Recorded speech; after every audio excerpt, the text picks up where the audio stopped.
Hey folks, welcome back. Chris Garlock here with Michael Redmond, 9 Dan Professional. This is our latest in our AlphaGo versus the World Series. Hope you're enjoying them half as much as we're enjoying making them. Michael, we have another new player. I feel like that guy, in the craps in Las Vegas. New player, new players. Who's going to give me their money now? Yeah. Today's player is Dingxin, and he was born in 1998. He's a Chinese player, so that makes him under 20. He's younger than 20. He's in his teens still when this game was played, and he's not yet a champion. He became a world champion, I think, in 2019. So it's still a couple of years in the future. But he was one of the strongest players in China, I think, at the time. So he has the white stones. Master has black. And we're seeing now black is playing these 3-4 points.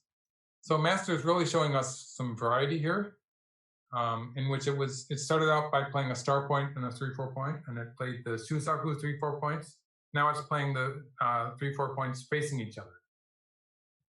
So this is something I like about this version. And it plays its favorite. I've played this opening. This is one of my favorite openings, actually. I played it a number of times. And white plays a Kakari. Black plays an attachment underneath. And this is a position where computer programs generally do not like white to play away. They do not like it if white played away in the game. And allowing black to cut here is generally considered to be bad. It will hurt your score. Like the moment black plays here, black already has a pretty good score, like 60%. So that's a big jump. Where black started the game with something more like 53, 54%. So white should connect here.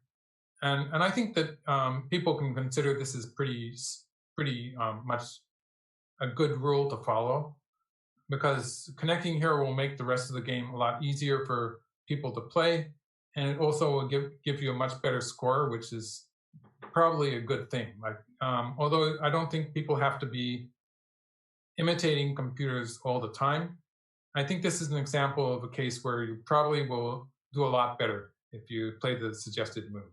And so like something like this could happen, maybe like this. This would be a modern example of how the players might play it.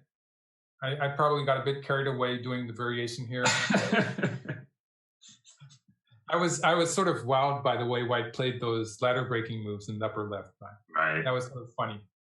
And something like this follows. This is just one example. Or white could actually play this move, which is another move that I really like to play. You know, I love this move. You do. In any case, white is supposed to connect here once.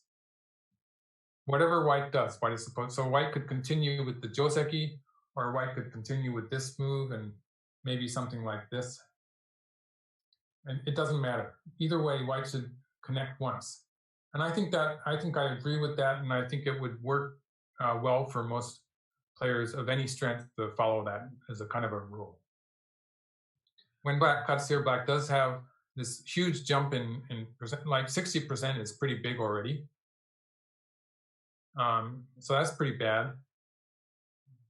And white plays here, but this is a strategy that has been played by human players a lot, because you get the feeling that black is playing too many stones on the upper side.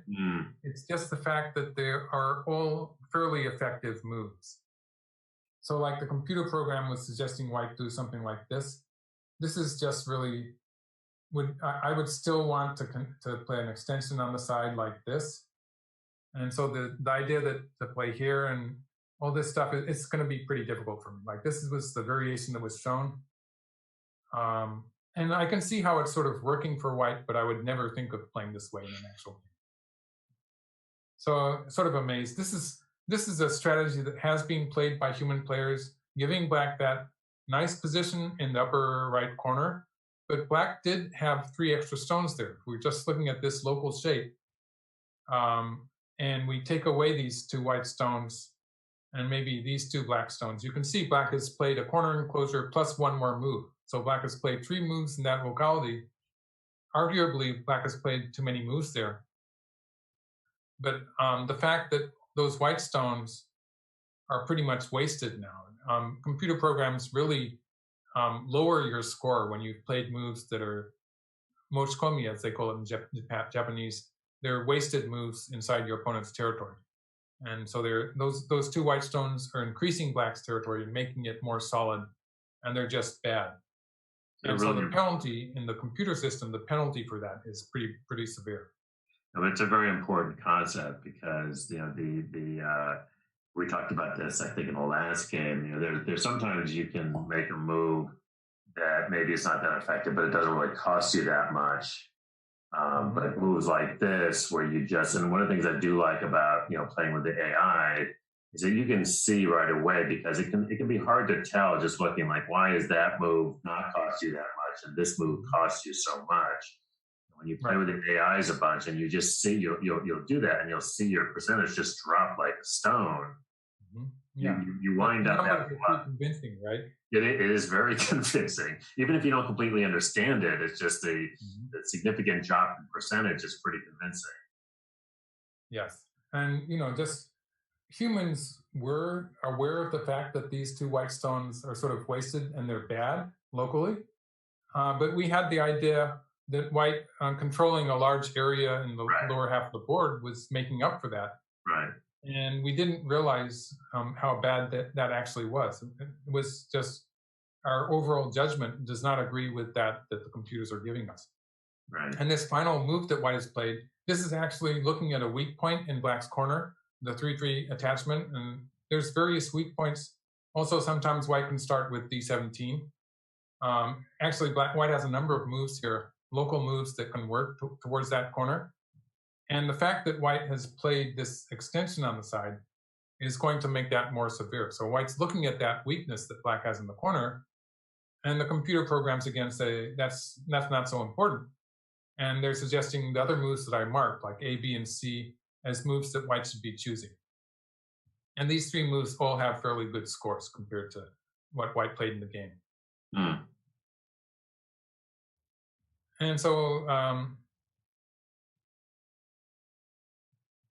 so we're back to an opening, and black is sort of dancing around here. This hasn't changed so much at this point. And white plays this neat move that was sometimes played by professionals. White jumps here. So what do you think the computer is going to say about that? I've never seen a shape like that. That seems very. This was a kind of a non-joseki move that was played by some Chinese players. I think there were Chinese players who just liked to play this and sort of get out of the box or play something that was not a joseki. And this is a move that works to a certain degree, but the computer gives it a bad score. So after white is played here, it's more like black has something like more than 65% winning percentage. Honestly, it looks to me like a move that a pro would play against an amateur to confuse us. It is a tricky move. It is tend to confuse. First of all, white should have just extended here, and we would get into something like this, which would be relatively good for white. It's still not a very black does have something like 60% winning percentage. And then after white's played the second attachment, already this is looking a bit unusual. But if white extends here, it's probably going to revert to a fairly normal-looking joseki variation like this, which will again be relatively good for white. So white would stay in the vicinity of, it's still something like 60% for black. It's a bad already, but that's because of the way white started out. This would have been relatively good. But when white plays here and black plays here, this is the whole idea that white is going to allow black to capture that and play an Atari here. It's not really working. Like maybe white should have played here and left the potential to play an Atari from above, actually. In the game, white plays an Atari here. And this is the Tetsuji here, where black, if black had connected, it would have been a clunky shape. this would have been a clunky shape, and white would play here. And then if black plays here, white gets to play here. This would be really very, very efficient for white. Instead, black plays here. Now this is good shape because white takes once and black connects. This stone on the outside is so much more better. Like, it's a question of whether you have like two empty triangles like this, or if you are forcing your opponent to fix your shape so you don't have any empty triangles at all. And now if white connects here, white's going to be the one with the empty triangles, right? So it's a shape thing, which people recognize, and it happens to be true for the computer program also. So this is just, it's already very good for black. And I think it's something like over 70% already. But I'm going to take a look at how this turned out. Like in the game, white cuts here. I just want to show you how this happens. Black extends once, and locally, these two white stones are dead, pretty much dead. Like white can curl around here and take the one stone and then win the semi, but black gets a lot back in the outside thickness. So this is something that usually is just not working for white. In the game, white actually takes it to that point, but white is actually trying to set up a co-threat for cutting here, because usually white does not have any valid co-threat for this ko. So white's trying to set up a co-threat here, actually. He's doing something a bit tricky. So he cuts here, and now he has his co-threat. So he's going to cut here. AlphaGo just says, go ahead and win the ko. This ko is so terrible. And white plays here, black surrounds. And you look at this position, black's just squeezing all over the place. Like on the lower side, I'll go into more detail later, but black is just sacrificing things on a small scale. And white's going to kill just about everything that AlphaGo does. Like a lot of those stones are just dying here. Like white, it looks like white's going to get this whole area here. But it doesn't matter because black has this magnificent thickness on the outside. Well, both of these points are going to be forcing. So black has this big wall there, a lot of influence towards the center. And all of these scattered stones, they're sort of functioning. They have potential to connect up to each other. So black is way ahead. Actually, at this point, black is about 90% winning percentage. So it's just completely hopeless. Crazy. And if you look at it closely, you see that there's not really that much white territory. Black still has the potential to extend here. I probably put too many marks on the board. Black still has the extension on the fifth line here. And it's relatively small territory. Like it's something like 30 so points, less than 40 points probably. And black still does have big territories all over the place. A little bad for black has more territory, black has more thickness in the center. It happens every time with AlphaGo. You went for trouble to set up that clever ko, and then AlphaGo, which is like, yeah, no. It's still not good enough. Like all that work that white put into setting up this ko, it sort of backfired. Wow. I thought it was pretty clever, but it hadn't occurred to me. It's just take that. But I don't know if it's an elegant game, because this is again reminding me sort of what we used to call boa constrictor go, where it's just, you leave these sort of, scritch, and it's just too good. But the one thing before we finish up is it's very interesting. I played that Joseki in the upper right so many times, and I know when people used to sort of just decided to sort of leave it, right, to be fast.